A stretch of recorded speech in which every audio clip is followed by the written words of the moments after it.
Okay, so now we are going to discuss about container history. Okay, so how the development of container as a software technology has done in these years. What are the milestones and development over the years? The first feature was like in 1979, Unix has come with one of the feature called chroot. That concept of this concept says that isolating the process within a restricted environment. So basically chroot has introduced the process level isolation. It allows the process to have their own view of the file system. Okay, that was the isolation across the processes has introduced by chroot. Then somewhere around 2000, the feature came from the FreeBSD jail. Okay, FreeBSD jail is introduced for the lightweight process isolation within a host. So jail, what exactly it was allowing you that run the multiple instances or on the instance level isolation.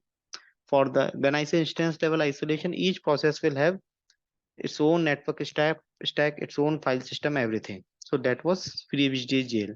Somewhere around 2001, Linux virtual server, vServer concept has came. That has introduced, that is providing the process level isolation as well as virtual private servers, VPS, virtual private servers has been introduced here. Then somewhere around 2008, LXC, lot of development has happened in between, like Solaris has come with some concept called Solaris container. Then OpenVZ has come with open virtualization solution for Linux.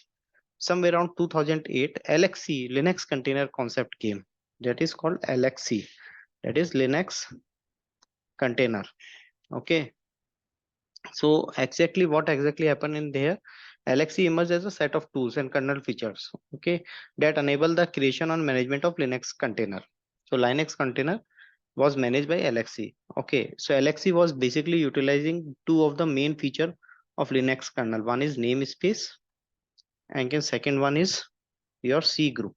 Okay, to provide the process level isolation.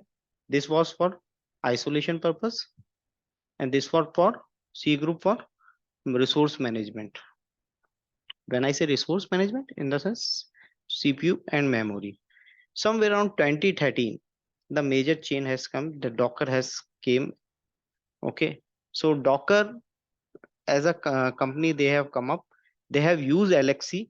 Okay, as its initial execution environment. Okay, they also have used LXC. What Docker has done it till now, we were running the containers, but no one has done the that packaging part. So Docker has come.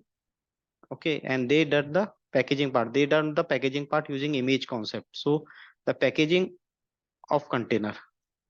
So that part has come from Docker, and running the container, they were using LXC only initially. So this has the initial running of the container. Then the Kubernetes came in 2015, which Google has open sourced it. Okay, so 2015 Kubernetes as a project came, which Google has open sourced it, and that was for container management. So overall, this whole thing has happened. Now, since a lot of container runtime has come in the market, OCI initiative has come in the market. OCI stand for Open Container Initiative.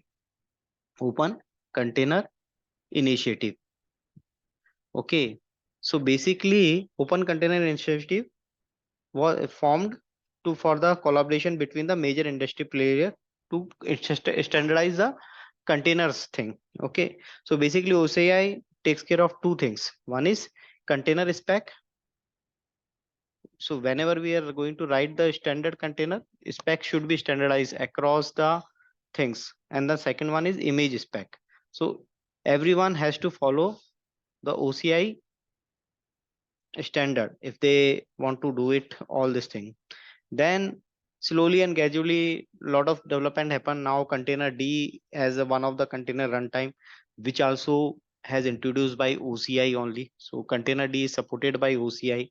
Then CRI-O container runtime, one of the implementation of container runtime is CRI-O, that is also OCI compliant. So a lot of development has happened over the years, And this is the little bit history that how this whole thing has come in the picture and how the development has happened. Okay.